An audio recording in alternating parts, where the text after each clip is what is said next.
আসসালামু আলাইকুম। আমিন শিফে আপনাদের সবাইকে স্বাগতম। আমার এই চ্যানেলটির মাধ্যমে যাবতীয় জমির পরিমাপগুলো শিখতে পারবেন। আজকের যে পর্ব নিয়ে আলোচনা করব, পর্ব 43, মুসলিম ফারায়েজের সাধারণ নীতি বন্টন শিখুন সহজে। যে মুসলিম ফারায়েজ আছে, এই ফারায়েজের একটি হলো সাধারণ নীতি, কিভাবে বন্টন করা যায়। যেমন আব্দুল জব্বার সাহেব মৃত্যুকালে পিতা, স্ত্রী, 2 পুত্র, 2 কন্যা ও 120% জমি রেখে যান। যে কোনো ব্যক্তি যদি মারা যায়, তার যদি পিতা, স্ত্রী, 2 পুত্র বা 1 পুত্র 1 কন্যা যেটাই হোক, পুত্র কন্যা এবং জমির পরিমাণ রেখে মারা যায়, সেক্ষেত্রে সাধারণ নীতিতে কিভাবে বন্টন করা হয় সেটি আজকে দেখাবো। এর আগের ভিডিওতে দেখিয়েছি যে মুসলিম ফারায়েজের প্রথম শ্রেণীর অংশীদার কে কে এবং দ্বিতীয় শ্রেণীর অংশীদার কে কে এবং তৃতীয় শ্রেণীর অংশীদার কে কে। তো আজকে দেখাবো সাধারণ নীতি, যে প্রথম যে কে কে অংশীদার এবং দ্বিতীয় পর্যায়ে কে কে অংশীদার, এই সকল বিষয় নিয়েই আসলে সাধারণ নীতি। তাহলে সাধারণ নীতি বন্টন করতে গেলে আমাদেরকে দেখতে হবে যে কে কে এখানে অংশীদার আছে। তা যেহেতু পিতা, স্ত্রী, পুত্র কন্যা সবাই অংশীদার, তাহলে এখানে কেউ বাদ যাবে না। তো পিতা এবং স্ত্রী হলো প্রথম শ্রেণীর অংশীদার এবং পুত্র কন্যা দ্বিতীয় শ্রেণীর অংশীদারের ভিতরে পড়ে আর কি, সাধারণ নীতির ক্ষেত্রে। তাহলে আমরা একমস শ্রেণীতে আমরা যদি ধরে নেই, যেমন পিতা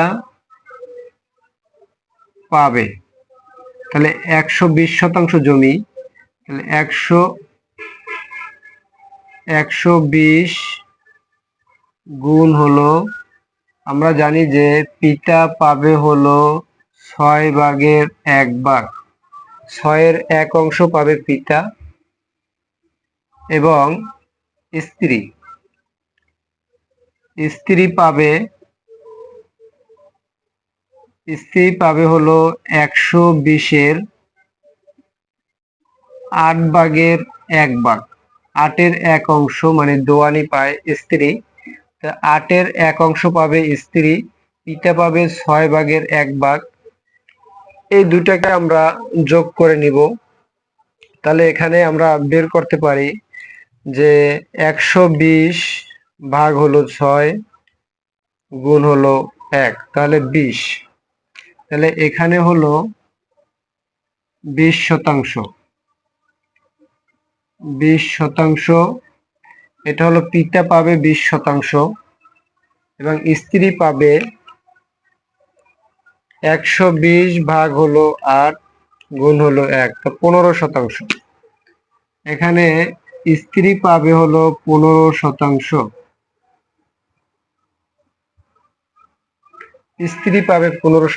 তাহলে দুইজনেরটা আমরা যোগ করে নিতে পারি। তা 20, 10, 30, 35%।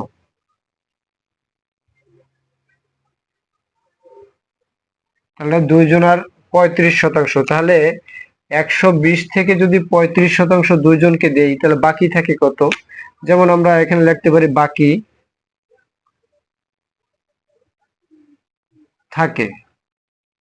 বাকি থাকে হলো,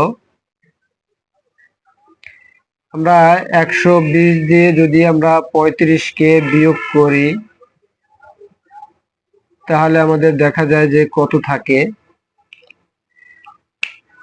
120 থেকে যদি 35 বিয়োগ করি, তাহলে দেখা যায় যে আবার 85 আছে, 85% থাকে বাকি। তাহলে এই 85% 2 পুত্র 1 কন্যা কিভাবে পাবে সেটি আসলে দেখার বিষয়। যে পুত্র এবং কন্যা পাবে, আমরা জানি যে 1 কন্যা যে অংশ পাবে তার দ্বিগুণ এক পুত্র পাবে।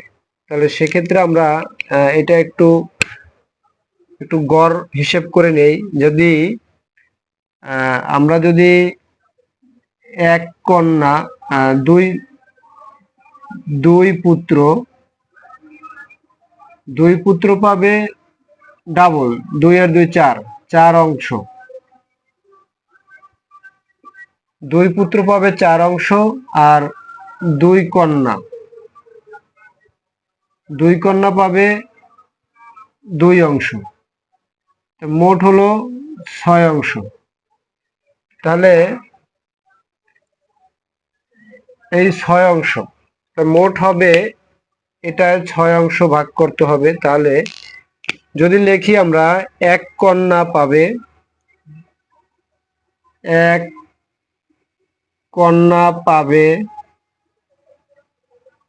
কন্যা পাবে 85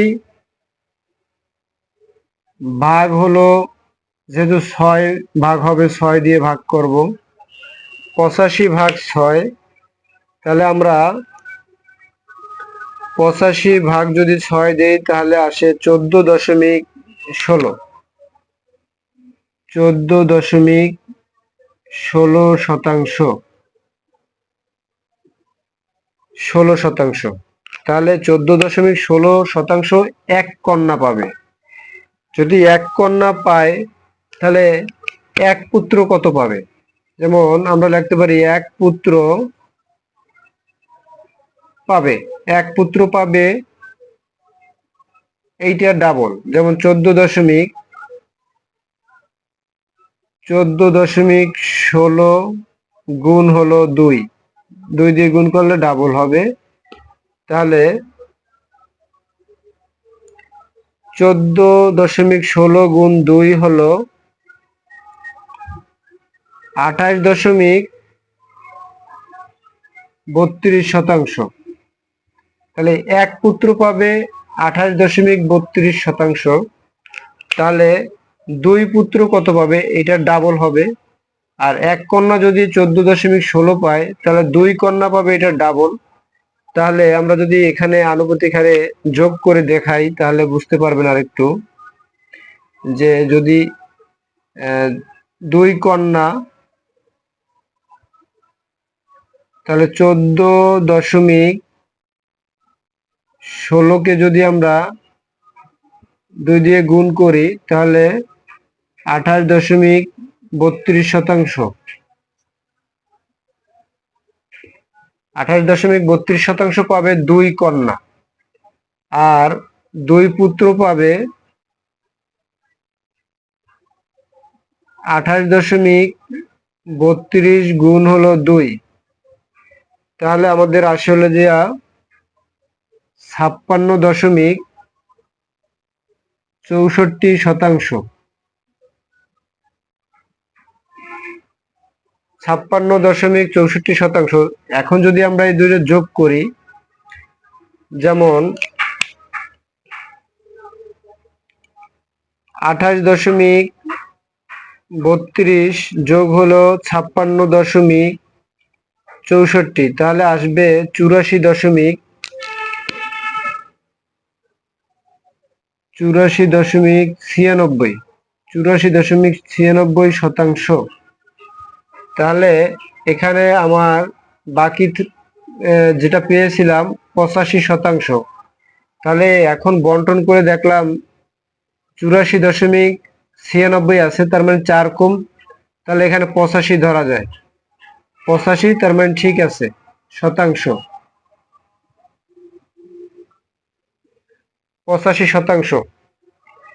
তাহলে সাধারণ নীতিতে যদি সাধারণ নীতি করেন তাহলে যে জমির পরিমাণ যেটাই থাকবে এটা সবার ভিতরে বন্টন করার পরে সমান হারে মিলে যাবে। এটা হলো সাধারণ নীতি। মুসলিম ফারায়েজের এই যে বন্টন নামা, এটি খুবই গুরুত্বপূর্ণ একটি বিষয়। এটি মুসলিম আইনে যেটা আছে এটা সঠিকভাবে বন্টন করতে হবে। আশা করি এটি যদি সঠিকভাবে বন্টন করতে পারেন তাহলে ভাগ বন্টন গুলো সঠিকভাবে করা যাবে। আশা করি বুঝতে পেরেছেন, এবং আর যদি বুঝতে সমস্যা হয় বা কিংবা কোনো প্রশ্ন থাকে তাহলে কমেন্ট বক্সে জানাবেন। আপনাদের প্রশ্নের উত্তর দেওয়ার চেষ্টা করব। ধন্যবাদ।